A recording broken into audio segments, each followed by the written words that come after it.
Alhamdulillahi wahdah wassalamun ala man la nabiyya ba'dah. Amma ba'du. A'udzu billahi minasyaitonir rajim. Bismillahirrahmanirrahim. Saudara-saudara sekalian, pemerhati daripada channel ini, saya pernah membaca satu hadis yang dimana hadis ini menyatakan ada 3 golongan manusia yang akan mendapatkan pahala ganda. Yang pertama adalah seorang dari ahli kitab Yahudi dan Nasrani yang beriman kepada nabinya dan juga beriman kepada baginda Rasulullah SAW. Yang kedua adalah seorang hamba sahaya apabila ia dapat menunaikan hak Allah Subhanahu wa Ta'ala dan juga hak majikannya. Kemudian yang ketiga adalah seorang yang memiliki hamba sahaya perempuan, lalu ia mendidiknya dengan sebaik-baik pendidikan dan mengajarnya dengan sebaik-baik pengajaran.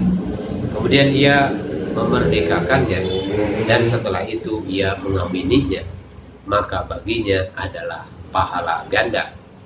Saudara-saudara sekalian, hadis ini menjelaskan bahwa dalam buku catatan amal ketiga orang tersebut akan ditulis pahala 2 kali lipat dalam setiap amalnya dibandingkan dengan orang lain. Misalnya si fulan mengerjakan sholat, maka ia menerima 10 pahala. Sedangkan jika salah satu dari ketiga jenis orang tersebut melakukan amal yang sama, maka pahalanya menjadi 2 kali lipat.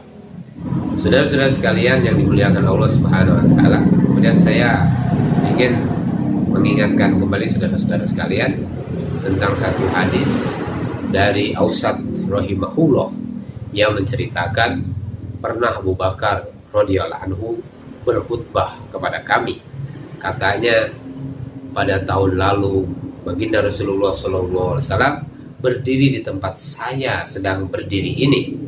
Abu Bakar radhiyallahu anhu berkhutbah sambil menangis.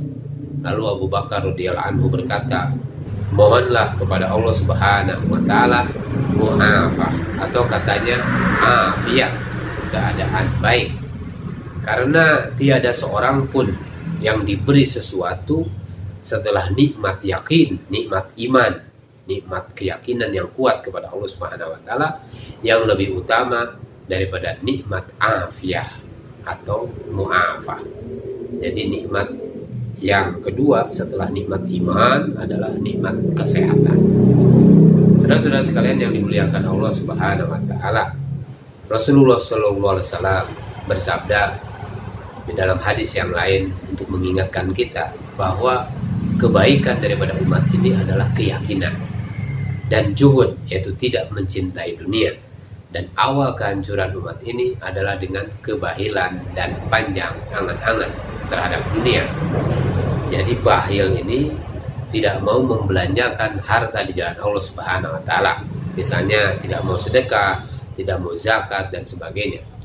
Kemudian mesti kita juga mengingatkan diri kita untuk lebih meningkatkan iman dan juga meningkatkan ketawakalan kepada Allah Subhanahu wa Ta'ala. Rasulullah SAW bersabda, seandainya kalian tawakal kepada Allah Subhanahu wa Ta'ala dengan sebenar-benarnya, niscaya kalian akan diberi rezeki sebagaimana burung-burung diberi rezeki. Pada hari mereka berangkat dengan perut kosong dan kembali di petang hari dengan perut kenyang.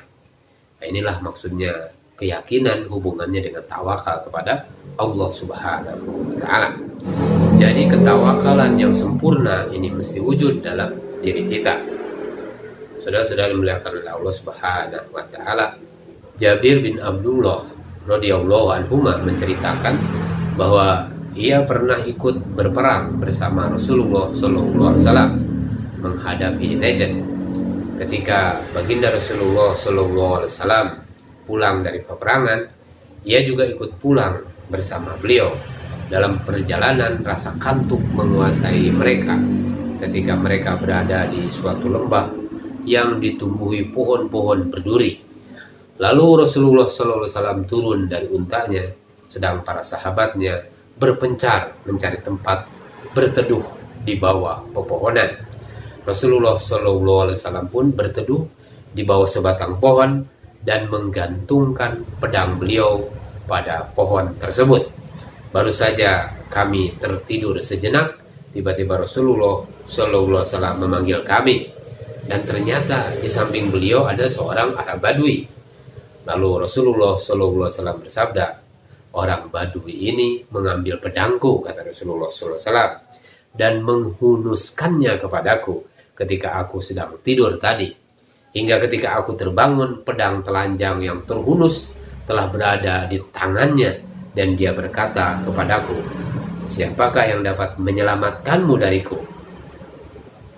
Aku menjawab, kata baginda Nabi Sallallahu Alaihi Wasallam, Allah, sebanyak 3 kali. Maka Rasulullah Sallallahu Alaihi Wasallam pun duduk, sedang beliau tidak menghukum orang itu atas perbuatannya. Inilah ketawakalan baginda Rasulullah Sallallahu Alaihi Wasallam yang mesti kita teladani, keyakinan yang sempurna kepada Allah Subhanahu Wa Taala. Jadi ketika datang sesuatu ujian menimpa beliau, maka beliau langsung mengatakan Allah, Allah, Allah. Saudara-saudara sekalian, inilah ketawakalan baginda Rasulullah Sallallahu Alaihi Wasallam. Mudah-mudahan dengan tadkirah beberapa hadis tadi yang saya sampaikan bermanfaat bagi saudara-saudara sekalian. Subhanallah bihamdihi, subhanakallahumma wa bihamdika, asyhadu an la ilaha illa anta, astaghfiruka wa atubu ilaik.